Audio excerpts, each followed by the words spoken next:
Interesting.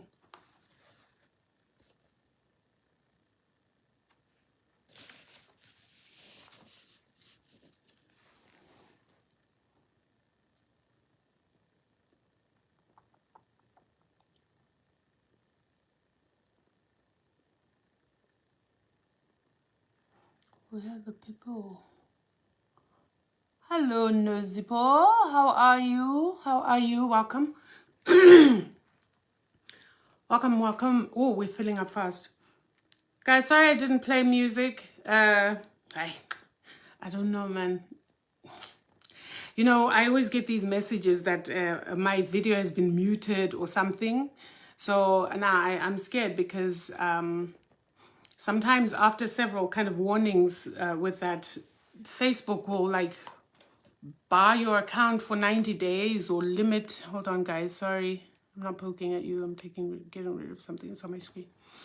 And they'll bar you for like 90 days where they put you in the lower sort of algorithm so that people don't pick up your videos.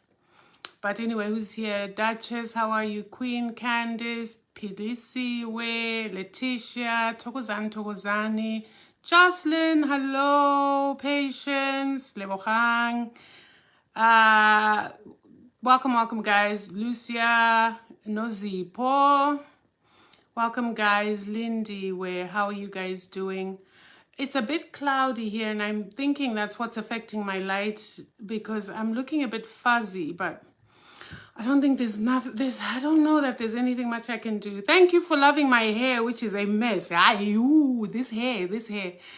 But since my current status, I really cannot do much with my hair. I'm not allowed to put on waves. I used to love the weaves. I used to love nice, long, flowing human hair until one day I got myself a human hair wig. Some of my mentees will remember this story because I've shared it before, where I went to put on this wig to try it and it was yanked from my hand and it flew across the room.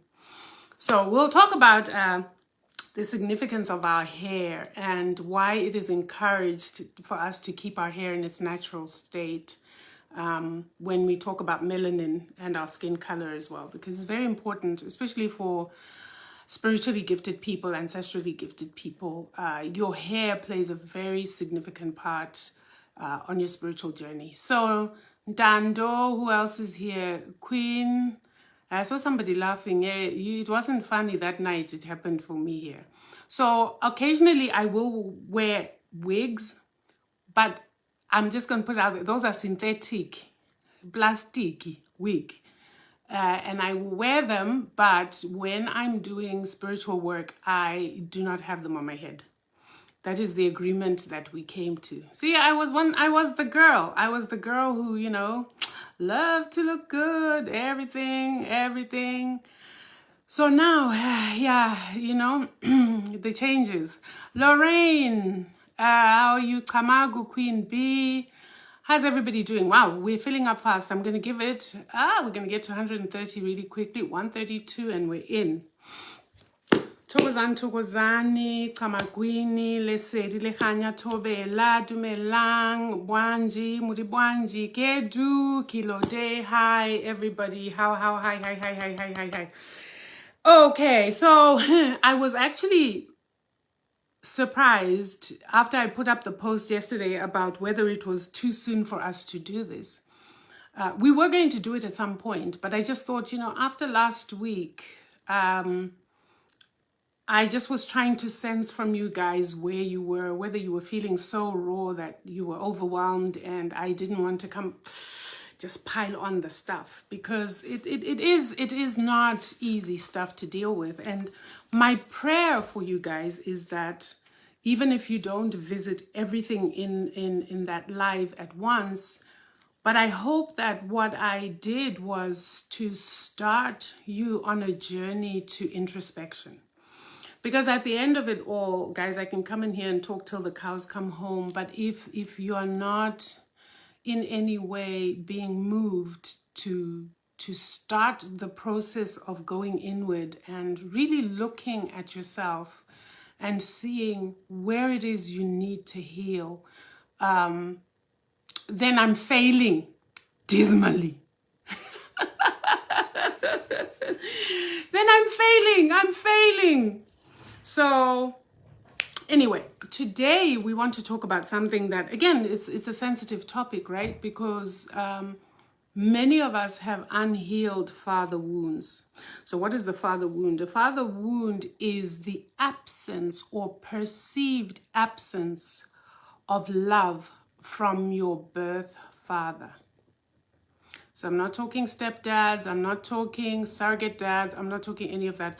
I'm talking about your birth father, the one whose DNA runs through your body, right? So I say it's the absence of love or the perceived absence. Why do I say this? Because perception is reality for children, right? When you're a kid, how you perceive things is your reality.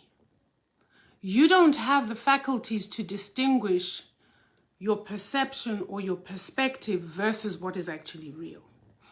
So what I'm trying to say is that there may be fathers who are extremely loving, who are very caring, but the manner in which they are loving towards their children doesn't present itself to the child as love.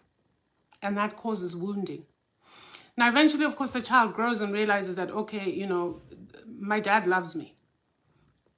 But that doesn't take away from the fact that there is a space or a place in their heart that yearns to be loved in a different or particular kind of way. See, your love means nothing to anyone if they don't feel it or they are not receiving it or they don't sense it, right? So you can think, I mean, even in any relationship, even your partner can think that by doing X, Y, Z and showing X, Y, Z, because love is action, love is. They may think that by doing those kind of things, they are loving you. But if that is not how you need to be loved, then they're not loving you. And so we will go into relationships. Maybe that's the next topic we do. I really want to go into relationships, why relationships are breaking down and so on. But let's focus today on this father wound. Now, the father wound absence. Let's talk about the absence. The absence of a father in a child's life leaves very deep wounding. Whether you are a male child or a female child, it leaves such deep wounds. And again, just like the mother wound, this sets up the blueprint for your future life, right? When a father is absent, a child perceives this. They feel neglected. That feeling neglected translates to, I am not important. The second part is absence, whether it's by divorce, by separation, by death, by abandonment. For the child, none of these really matter because the bottom line is dad is not here. My father is not here.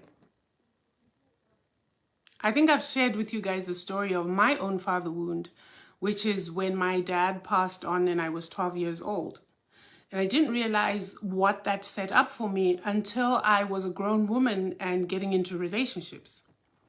And I was a great self-saboteur because the moment anything in a relationship or I perceived that the person disapproved or wasn't happy with me and what I had done, I would end the relationship quick. I had set up in myself that there was no man who was ever going to cause me the pain that my father's death had caused me.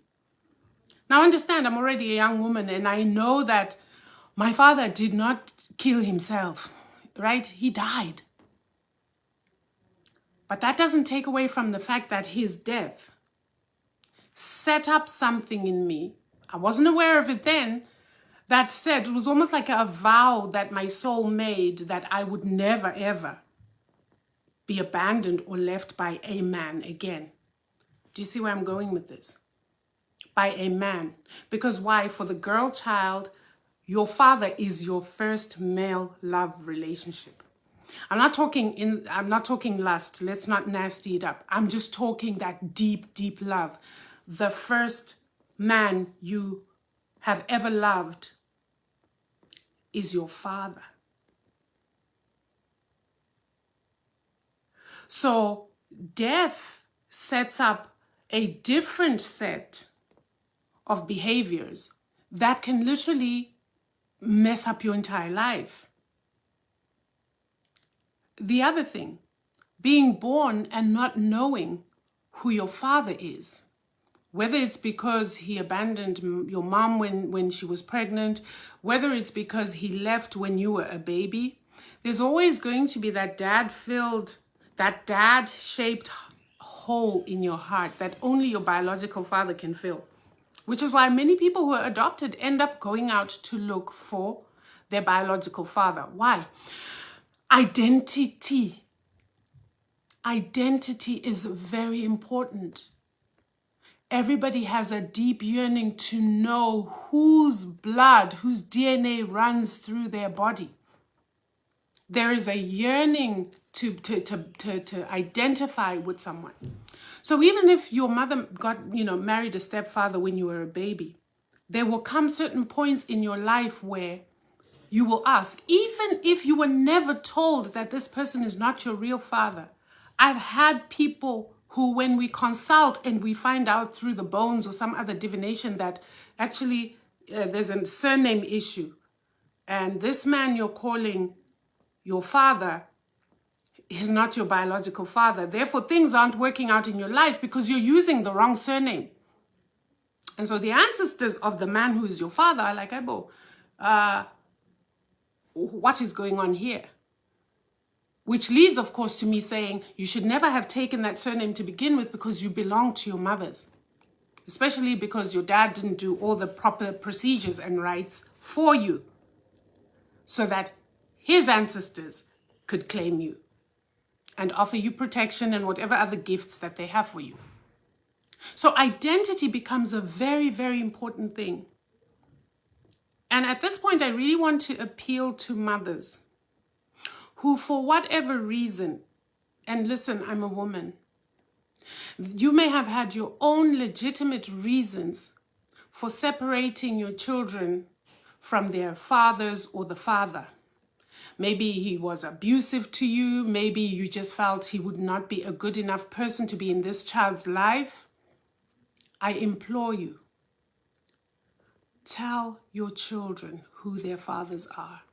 You have no idea ancestrally how you are damaging them. Moreover, there's always that one auntie or that one, it's usually these aunties in the family who will give it away in an insult sometimes. This one here, this one. And they'll use the B word, B-A-S-T-A-R-D, or this one with the father who was useless. And so kids sometimes grow up hearing things about the fact that the person they call dad isn't their dad, through insults even. Now think how painful that is. And I know some of you identify that that's how you may have found out that your father is not your father. Identity is very important. Now, we live in a patriarchal society where for men, for boy children, identity is also important, sometimes even more important, because then there is the issue of what legacy am I leaving? What is my lineage? So I implore you, whatever has happened between you and the father of your children, and here's, I'm going to give you examples of what I consider petty reasons for separating fathers from their children. Number one, maintenance. He doesn't pay child support, therefore I'm keeping the child from him. Who are you hurting? Him? You can go out and have more children. The person you're hurting is your child by doing that. And I tell you, one day they will not thank you for that. The very thing that you're doing, thinking you're doing it for the sake of your kid. Well, why should my kid go there? Why should my kid? He doesn't deserve a relationship with my kid. You are not the judge and the jury of who deserves what relationship, how. If you don't want to have anything to do with him, make appropriate means so that he gets to have interactions with his children where you don't have to be there, you don't have to deal with him. Even better, heal. Heal. Taking care of a kid is not just about finances. And this is where we're getting it so wrong. You separate a child from their father because he's not paying maintenance. Or because now he's got a new wife and I don't want my kid going to that house. Good. Then set up, create a space where if your son can't go there, then he comes there to see his child. Y'all gonna have to grow up and work it out with the other woman. If as a mother you don't feel secure that my child might go to this place, I don't know this woman, get to know her. Create a relationship so that you know whose house your child is going into. This is hard work. It's not a joke. We are not here to play. Fix it. Because at the end of the day, you as mother, once you bring a child into this world, you are responsible for it because it comes through your body. A woman is the only person who was created with the highest honor of being the bridge between the spirit realm and the physical world. You are the bridge. That's why you have the apparatus to incubate a human for whole 9 months, bring it forth into the world, which is a ritual and a death in and of itself for those people who've given birth, you know. And once that spirit that is incarnate in a human body is out in the world, it's your responsibility. A man can lay with you and have a child and disappear in a one-night stand. You are left with the consequences of that one-night stand. So when we talk about relationships, we're really going to go deep into this whole thing about women and the choices they make in terms of partners. Because at the end of the day, seriously, you have to think about this seriously. You are responsible for who becomes the father of your child. You.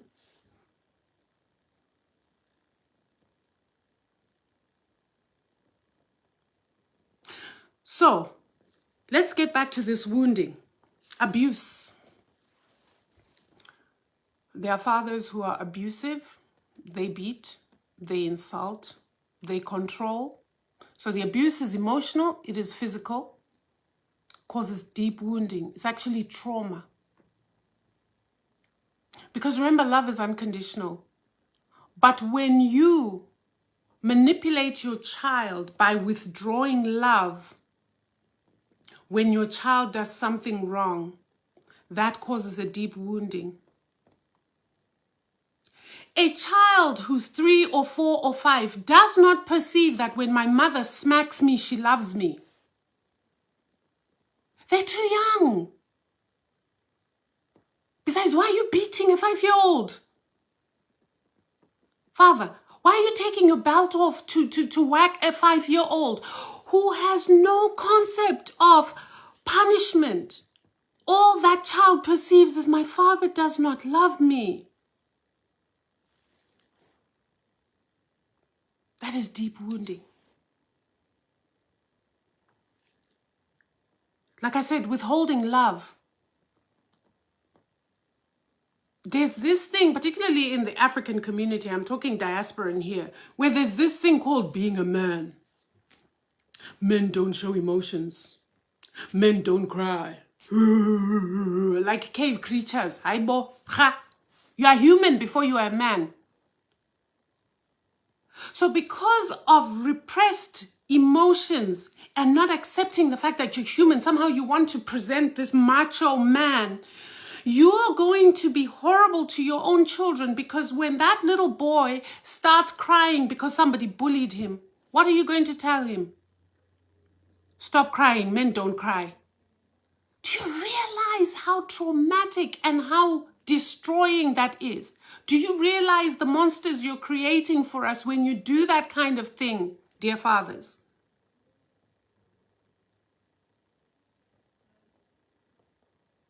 You're creating anger and resentment because you're teaching a child to repress their emotions at the age of 5. By the time they're 10, they're an expert at it. But like I've said before, anything that's repressed does what? At some point it's going to explode. And when it does, it's not going to be pretty. Why are you stopping men from crying? Why are you stopping boys from crying? Why must a boy stub his toe? The same feelings that a little girl has when she stubs her toe or she hurts her finger are the same feelings of hurt because they are human. A little girl will get told, nana, askis, pepper, sorry. A little boy will get told, you know what, brush yourself up, you know, like guinya, like swallow. Aibo, guys, it's cruel. It's cruel. There's this other thing that is so toxic in our communities. Showing affection. Hugs and kisses. You hear people saying, Africans, we don't do that. Then why do we have the words to describe those very actions? Why do we have words of affirmation? I just learned that one. I'm proud of you. When your child does something. No matter how small it is to you, to a little child, it might be something huge. They managed to kick a ball. Yay! Well done. It starts there. Nyakuthanda, yaurata, I love you. Ndinokuda, nakupenda. We have the languaging. So why aren't we using it? Why aren't we expressing it? We are leaving our children out there guessing whether we love them or not. And the only way they can know is by some of your actions. And some of your actions are inadequate. Because your child does not know that certain actions are actions of love. They don't perceive that.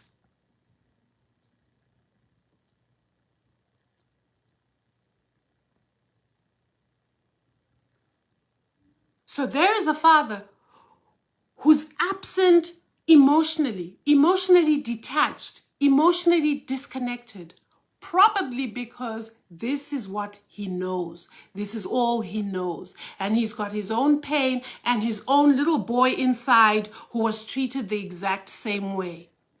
Maybe you understand now why this healing is so important. If you don't want to perpetuate a generational trauma, like it just goes on and on and on. It has to break somewhere. The other kind of wounding is what I call secondary trauma. The children who are brought up with a father who's there but who's abusive to the mother. I can't tell you how often I've cried on TikTok. Because TikTok is where you find all kinds of darkness because people just record things and post. Where there's a little child in a corner and the mother is being beaten up by the father. All I can do, my heart bleeds for the woman, but even more so for the little boy who's now in a corner cowering and crying. What does that do? When you've been brought up in an abusive home like that, everything in you tells you it's wrong, it's frightening, it's scary. But eventually you dissociate from your emotions because somehow you go into survival mode. You then grow up to be the man who might perpetuate the exact same thing on your girlfriends and your wife if you get married. You might be the one who says, you might be the little girl who says, I will never get married because of what I saw my mother go through. Because you think all men are like that. Worse still, You might end up, if you don't do the work of healing that, attracting a man who is just like your father, emotionally unavailable, abusive, controlling, and now you're reliving your childhood trauma. See, when trauma is unhealed, you can relive it over and over and over and over again. In both boys and girls, the unhealed father wound can cause what we call attachment issues. That's what I had. Attachment issues, meaning you can get so far close to me and no more, because God forbid that you should leave me and I have to fall apart, because the perception is there's no way I can go through this kind of pain ever in my life and survive it. But what we forget is that to have true, meaningful relationships, you have to be vulnerable. You have to break those walls down, and you have to trust. But the only way you can do that is if you heal that wound. Attachment issues, trust issues. Sometimes in men, it sets up a real resentment towards the mother. Because in his mind, he's like, how can you continue to love this monster who beats you every day and I have to watch? And so that resentment he cannot express to his mother gets expressed in abusive, misogynistic way to the women he meets outside. Because he can't express it to his mother. You know, men and their mothers, right? Usually that whole putting mother on a pedestal stems from this, where mother can make no mistakes. But the way he treats other women out there, it's like, oh, wow. Oh, wow. Why? Because of that unhealed mother wound. The resentment and anger the little boy has gets taken out on the outside world. Why? Because why did you stay and allow him to do this?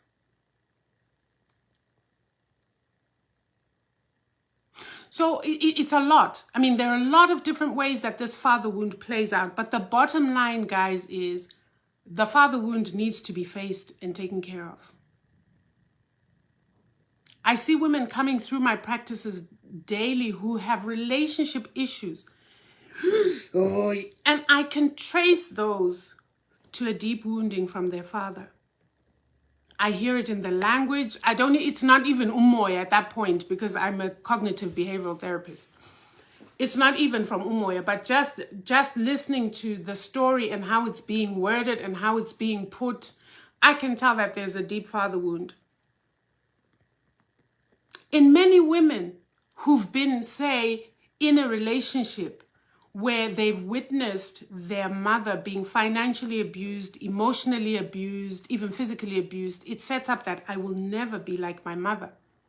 But the problem with that is, yes, when you go out, in order not to be like your mother, you become hypermasculine, Miss Independent, to the extent that you can't form a proper partnership in which when you need help, you can ask your partner for it. In which when you need assistance, you can ask your partner for it. It's not a partnership anymore. You are in the relationship to say, Nyazmela. Because guess what? You decided you were never going to be like your mother. And so now you cannot function properly in a relationship because your poor partner is like, hey, but I thought we were doing this together. I bought my house. I bought me a house. Your house, our house, we didn't have that discussion. Don't tell me what to do. Hey, it's my money. And if you don't like it, go. Hello, independent sisters. Hello, where are we? How are you ladies? Burn your bras. Yes. We yearn for healthy, loving relationships, but we cannot function healthily in them because we ourselves are wounded. You yearn for it. You want it. And the problem is we keep projecting outward. Ah, yeah, men are dogs. You, I. Ah, yeah. Banaki impia. What is that right? Did I say it correctly? I love that word. Impia, impia. For dog, that's the Sotho. Right? Men are dogs. Men are rubbish. And yet this poor man is like, I just came to love you. Can you let me love you? I don't need you. I know you don't need me. I know you can do it on your own. Can I just partner with you so that we go this journey together? But at the same time, you want him there.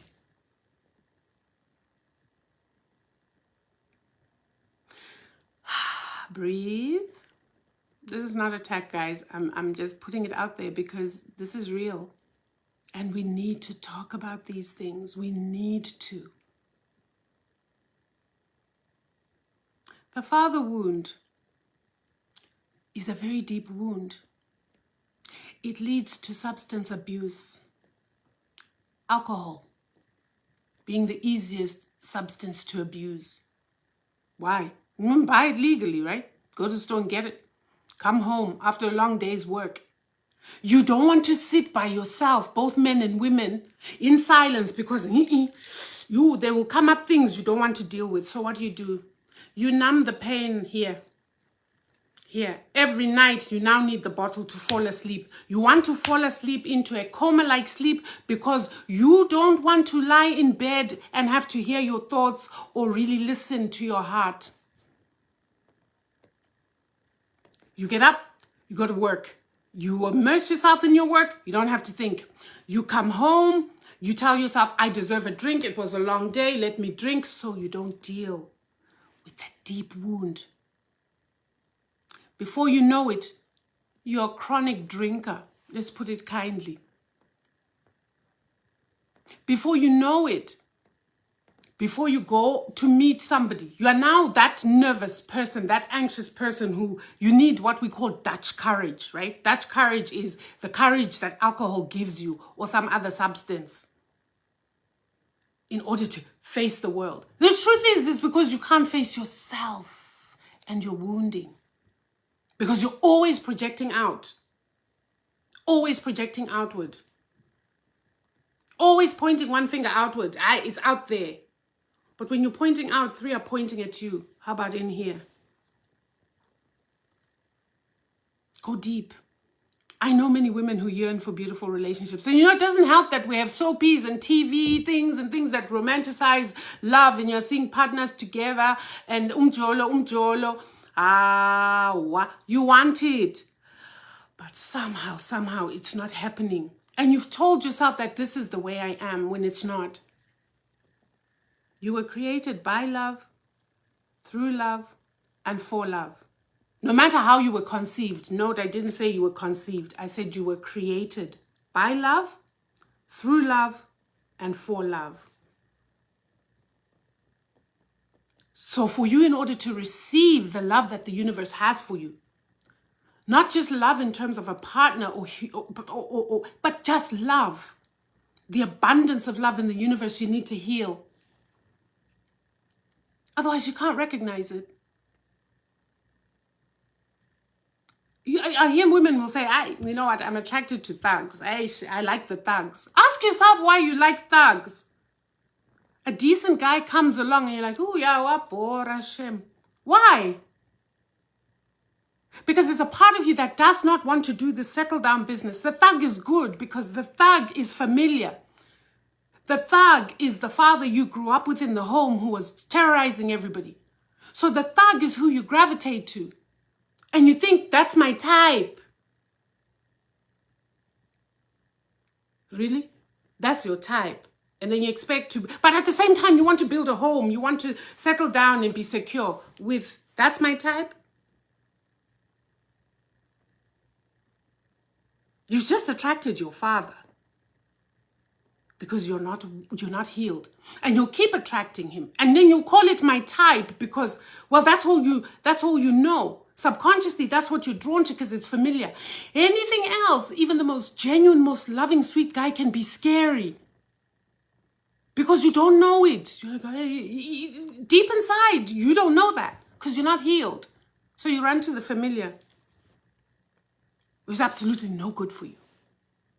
And guys, men are the same.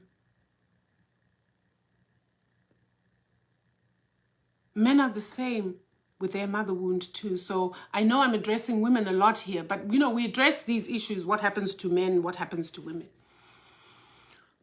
For the men, like I said, violence and substance abuse, guys. Hey, we're not limiting to men.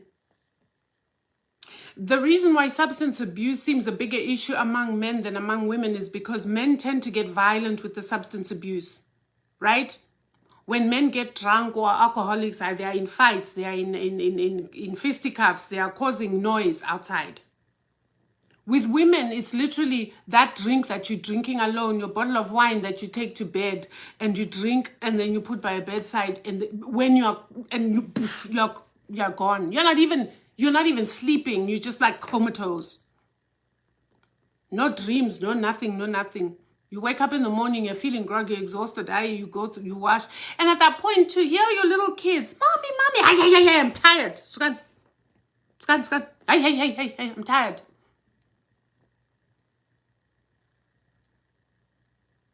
Loss of control is one of the biggest problems with the father wound because a lot of fathers are controlling. How many of you can attest to this?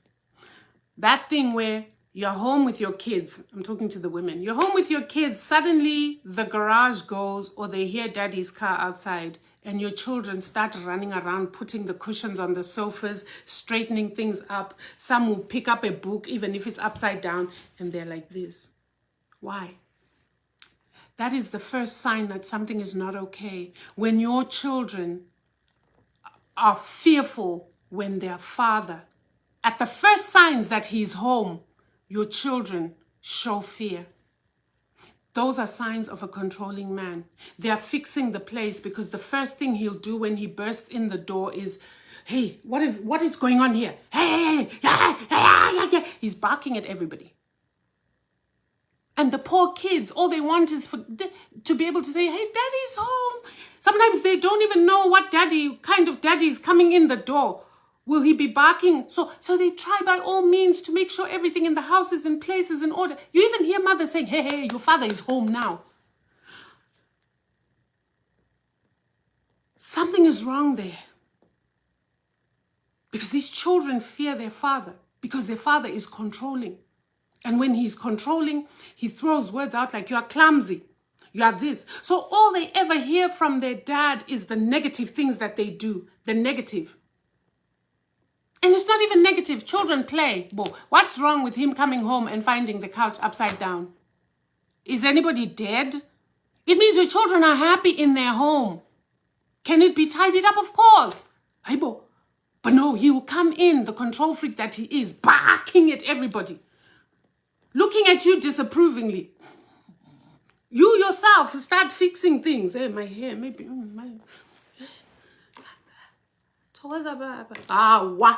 What kind of a life is that? But if his father was controlling to him and he hasn't dealt with his wound, this is exactly what he's going to do in his own household. And because he seeks his father's approval, he will do right. He will marry like his father married. He will have a wife in the home he will have a successful career like his father did, because everything is done to seek the approval of this man who never approved of him, who never gave affirmations, who never said, well done. So it's a perfectionism that is built out of a wound. So now he has that family. He's just his father all over again.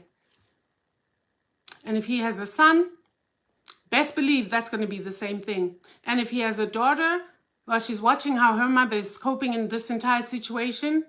either of two things. She vows never to become like her mother, becomes hypermasculine, or she becomes the very mother that she's watching. Okay, women, don't talk back. Okay.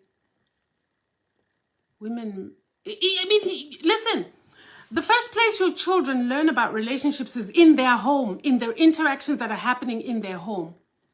They're not in anybody else's house to see how it's done.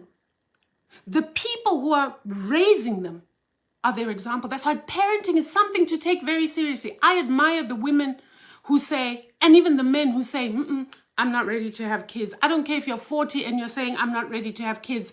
You have my respect. Because too many people aren't even thinking before they lay down to have kids about what are you bringing these children into. And you can't have kids because societal pressure. You can't have kids because the in-laws. I bucked my in-laws for 4 years after I was married because I knew we weren't ready. At least I wasn't ready. For sure, for sure.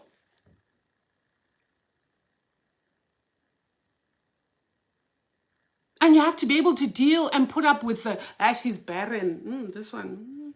Do you think maybe we should think about finding what is going on here? We were not hearing that there is a pregnancy. It's none of their business to begin with. It's between you and your partner. And I can tell you too, you cannot let your partner pressure you into having a kid because like I said before, you are the vessel that bridges the spiritual realm and the physical realm. And once that spirit passes through your body, it's like this for life. He can get tired of you and decide, you know what, I'm out. And there you are. You will always be the mother. So, food for thought about the father wound. Is everybody with me? Are you hearing? Is it resonating? Share it out to your friends. Share it out into your messenger so you keep it for yourself for another day. Right? The other thing that the father wound can do to both men and women is it can set up people pleasing. It can set up people pleasing. You want so much to be liked and loved because God, that there's a yearning and a desire to be loved. So you will put up with anything. It goes hand in hand with self-esteem. How do you learn to love yourself if it was never modeled for you? How do you even know there's such a thing as self-love? And the people or the man who was supposed to love you didn't. So you seek this out. It's a yearning. Guys, you don't even control it here. It's a subconscious thing. So you become a people pleaser. Somebody, and this is where people take advantage. Somebody wants to borrow money. You're the first to say, I'll have it. Oh my God, Chomi, you're such a good friend. Oh my God. Right? And suddenly people realize that this one be mumu. It be like say I can get anything I want from this one. No. May I just cry small tear like this. This one go give me anything I want. So now you are known as agony aunt. Anything anyone has, they come. Emotionally, they are giving. They are just unburdening to you.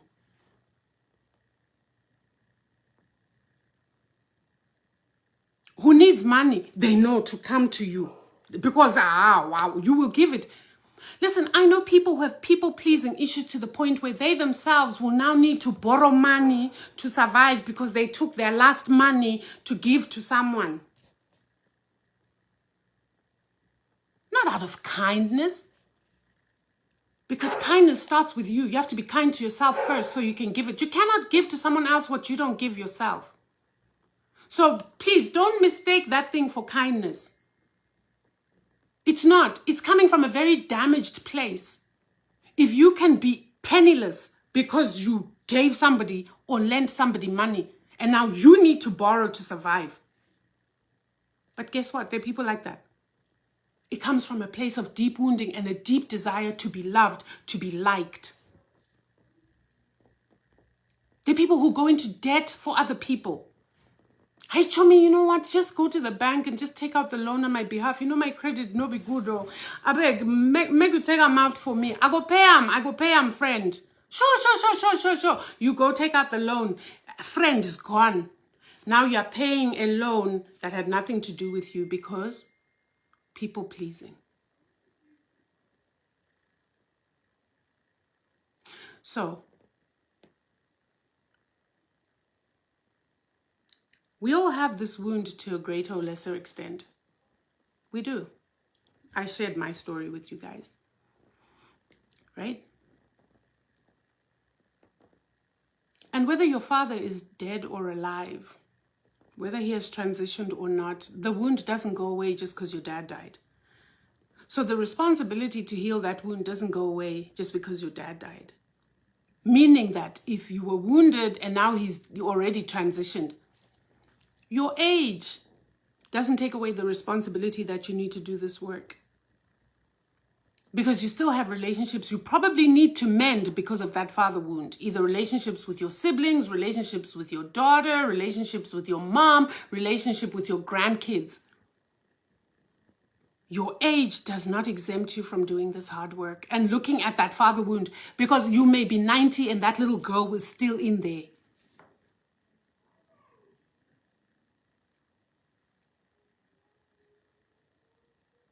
Get rid of this toxicity.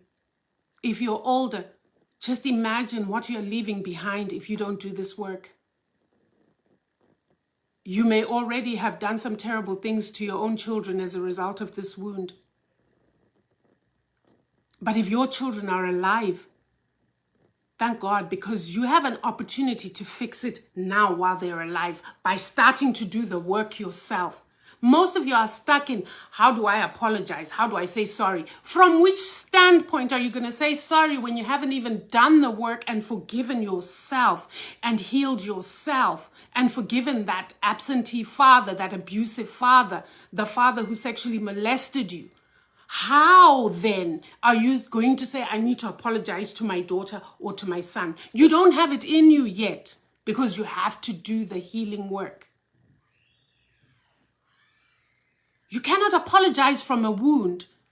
Let me tell you, that stuff comes out so wrong when you try to apologize from a wound. Your children you're trying to apologize to will look at you like you're just trying to make excuses, because that's exactly what's going to happen. Because you're not healed. Your languaging will be off.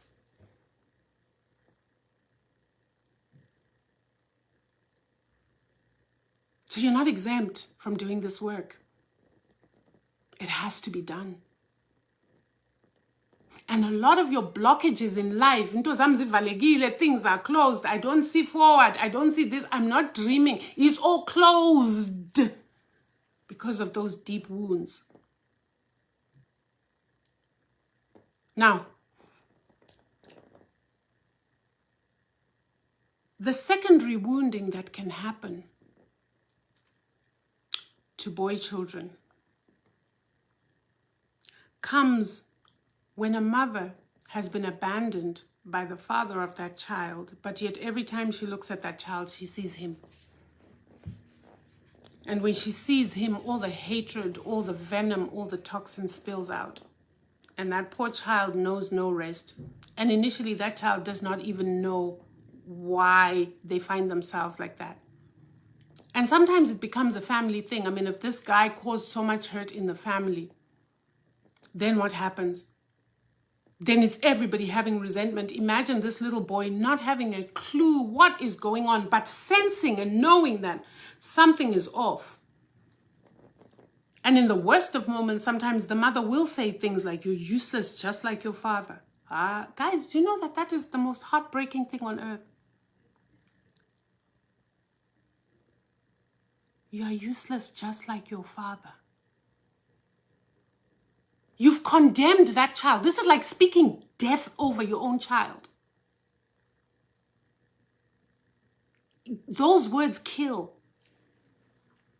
So not only is this father not absent, but I'm now paying for his sins. I'm now paying the price for things he did when I didn't even know, when I wasn't even around and I had no control over anything.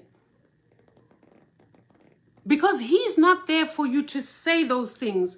You're going to say it to this little person who looks just like him.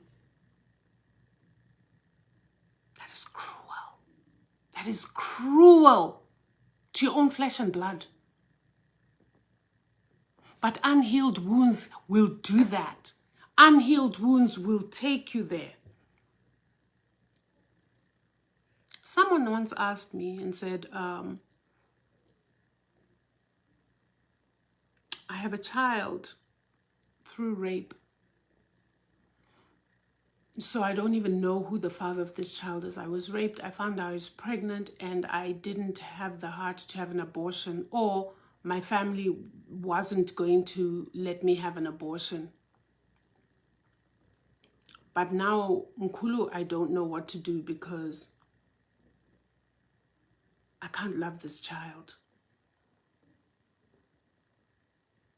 I can't love this child. That's a tough one, guys. That is really hard. A child that was brought into this world through trauma, a spirit that journeyed into this world through a traumatic event. How do we heal that? I ask you. How do we heal that?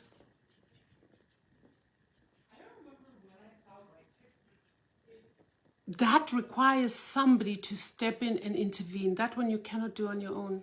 That one is, that one you cannot do on your own. How? I'm trying to put myself, like I cried when she talked because, I could not. I was like, And all sorts of thoughts were running through my head. Number one, why did the family stop her from having an abortion? I couldn't say that to her, could I? Because the child is there now.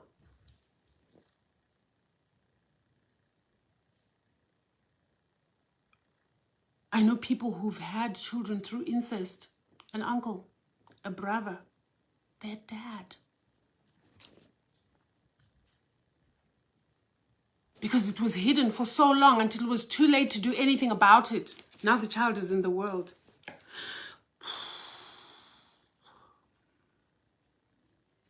How do we heal that? Can it be healed, you ask me? The answer is yes. It can be healed. It can be healed. But you can't go it alone. You can't go it alone. And I know that there are women who have been secretly raped and had children. And nobody knows. Maybe one best friend somewhere might know.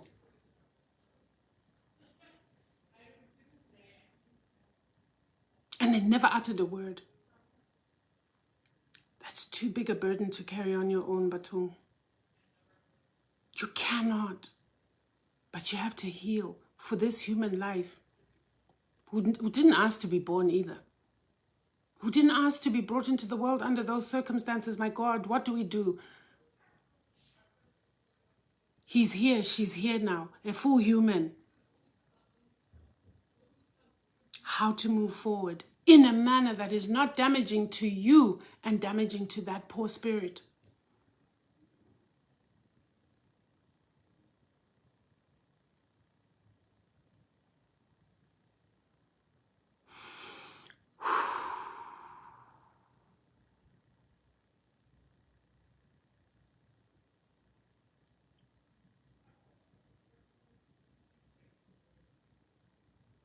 There is a father wound that is caused by men who choose to cheat.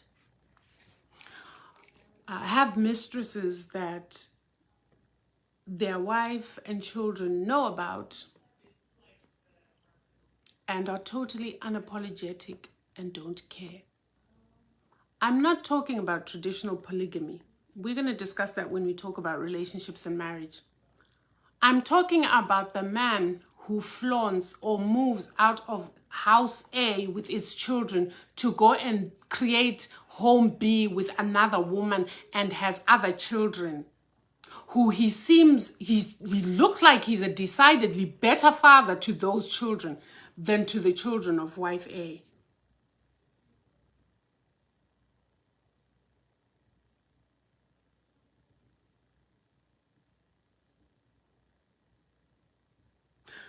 That causes deep trauma, because what you've set up, number one, you've basically told not just this wife and these children, not that's the wife, but you've basically told this household that they are not good enough.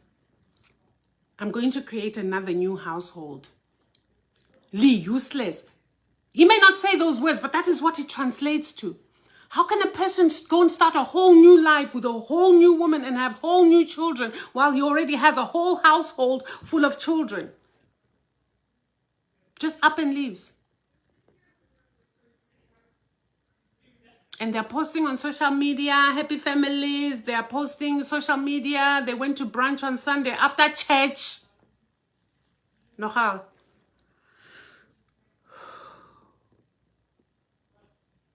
Deep trauma that is set up in those children. And if you're a mother in such a situation, it falls on you to make sure that your children heal. So number one, you have to heal yourself.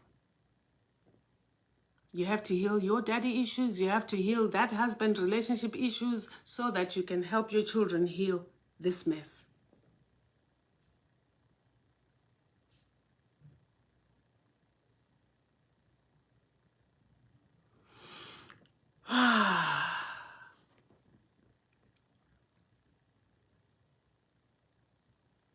How about the father wound that is set up when a woman has 3 children with 3 different men, 2 of whom she really, really cared about and 1 whom she thought was rubbish.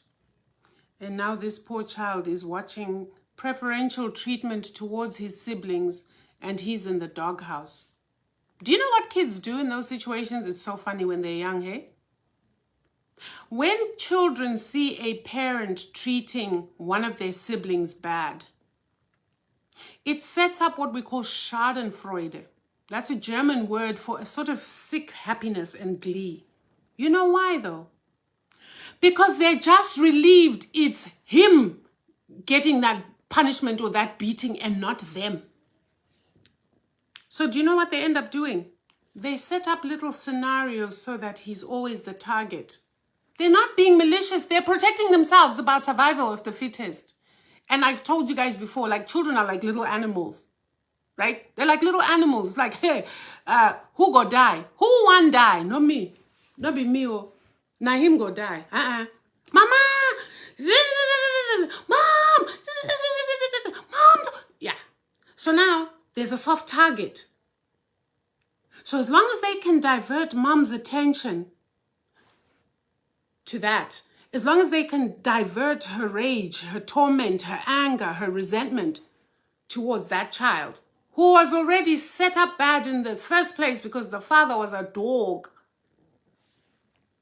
Those 2 are sitting in a corner, relieved. Not that they hate their brother, but they are relieved that it's not them. It's not them. They're not getting the big whipping because he broke a window by accident. He was playing football. Kids play and break windows, my God. But he's going to be thrashed like he's a snake that walked into a house.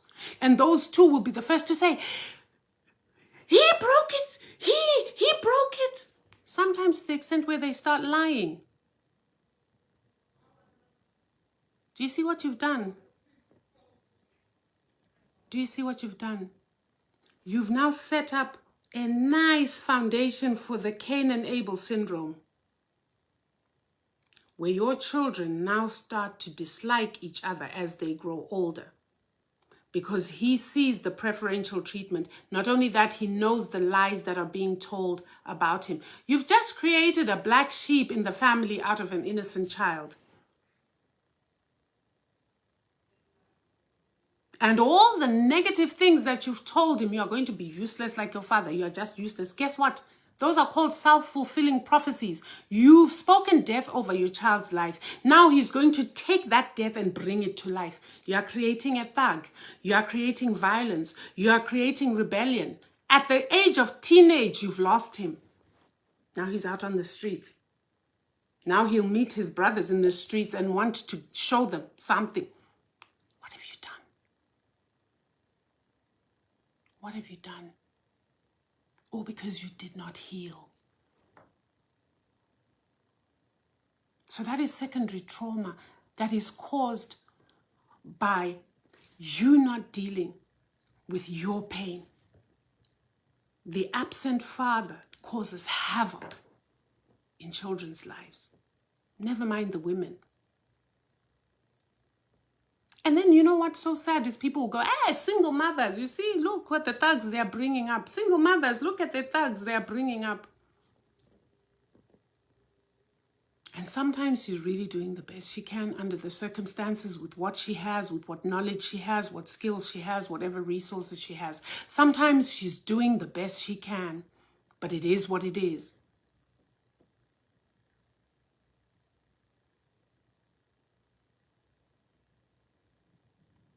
So, breathe, let's take some deep breaths.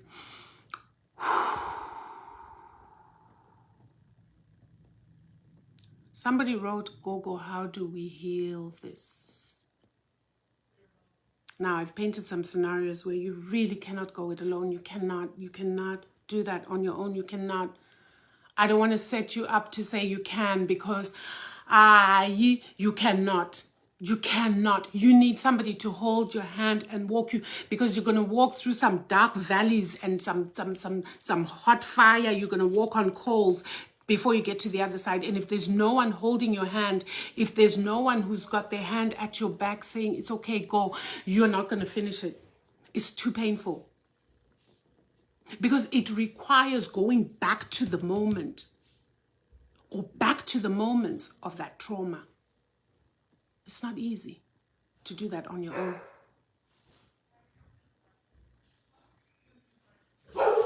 It's not easy to do that on your own. That's why I did therapy as part of my practice, because I started to realize that we can talk African spirituality and that this and that and that this and that this all we like, but quite honestly, we are so wounded that if we don't seek ways to address those wounds, nothing's going to change. All that we are doing, even as healers, as sangomas, is theoretical. We are pushing rituals, we are pushing ancestral things, but really at the core of it, in order to heal ancestry, in order to heal our ancestors, we've got to start with us here and now.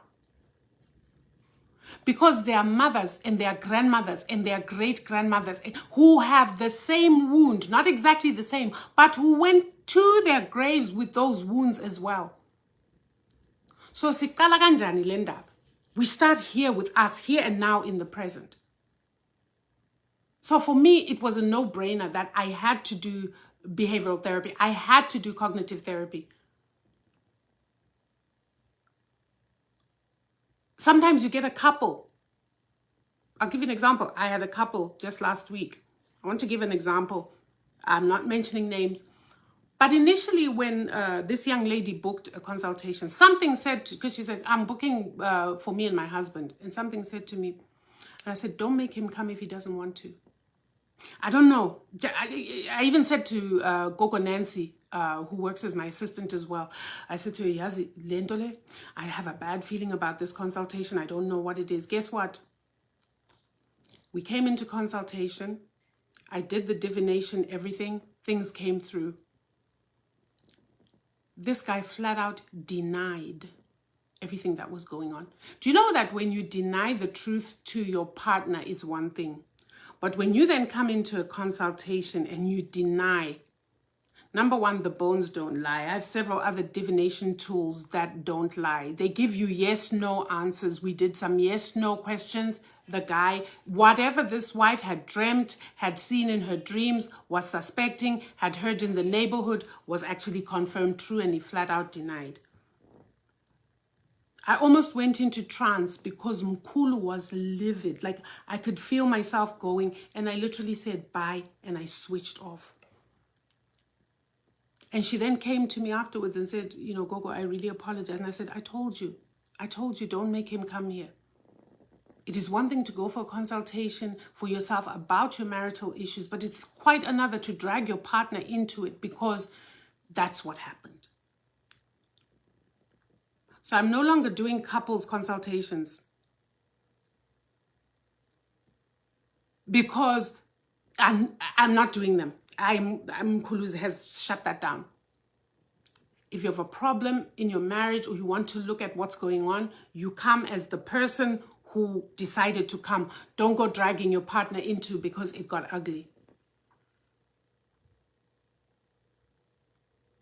So obviously we have a situation where one partner is prepared to look at things and try to make things better, but you have another partner who's not. You cannot make somebody, an adult, do that which they do not want. That's why I don't believe in iliso.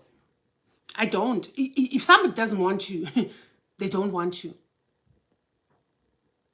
I don't believe in spiritual manipulation, music, magic to manipulate people into loving you or liking you or staying with you.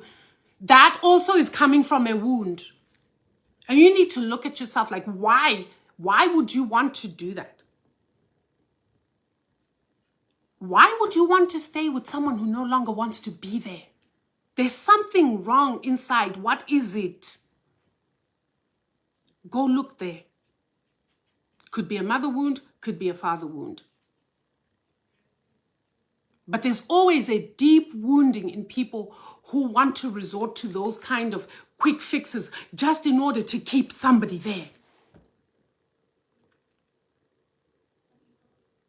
You can't say finances.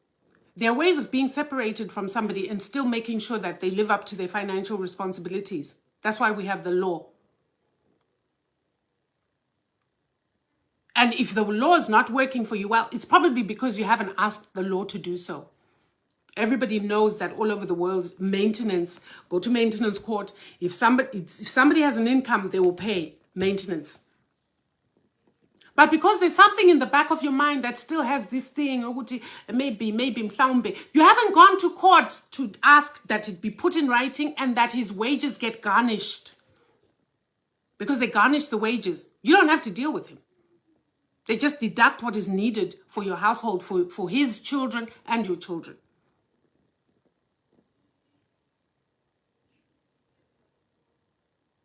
But trying to manipulate somebody magically to stay with you, that's nonsense. It shows a deep wounding on your part, male or female, because men do it too. Shame, you are not okay inside, and it needs to be looked at. So guys, on that note, let's talk about inner child parenting. That is the process in which you deal with your inner child wounds. Different therapies have different approaches, but it's literally going in to dig that little person out. To dig that little person out at those memories at which certain things were happening in your life.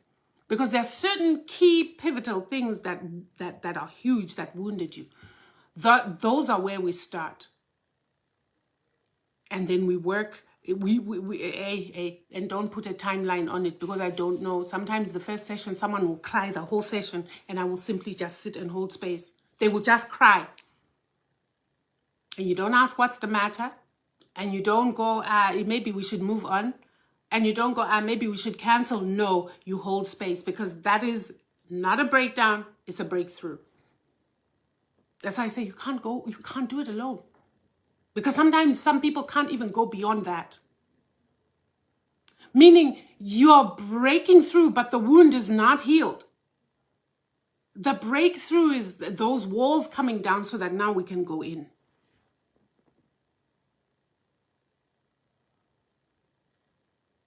So, I love and leave you guys. That wasn't a plug, by the way. But somebody did ask, how do we heal this? And I just got to be honest with you. That kind of stuff is not stuff you can do on your own. Little bits of shadow work here and there, yes, you can handle on your own if you're brave enough. But inner child wounding and inner child parenting is deep. Is deep. So, I love you guys so much. I wish you a great Monday, a great week ahead. I may actually come live during the week sometime. It's just a lot of stuff that we need to talk about, that I need to put out there. So, yeah, please take good care of yourselves as much as you possibly can. Take good care of your children. You know, take good care of yourselves first so you can take good care of your children. You can't give your children that which you're not giving yourself. You cannot ever, ever replenish someone else from an empty cup. Whatever that looks like, whatever it looks like to you, whatever is affordable to you, do those little things for you that uplift you, that make you feel that you are worthy of some care. And then you can go and take care of everything and everybody else.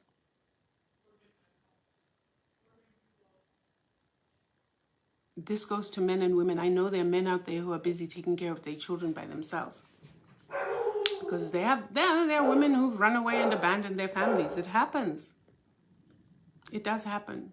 And to all of you out there who are doing the best you can with what you have, with what you know, under the circumstances you're in, I have you all in my prayers all the time. So take good care of yourselves. Thokozani.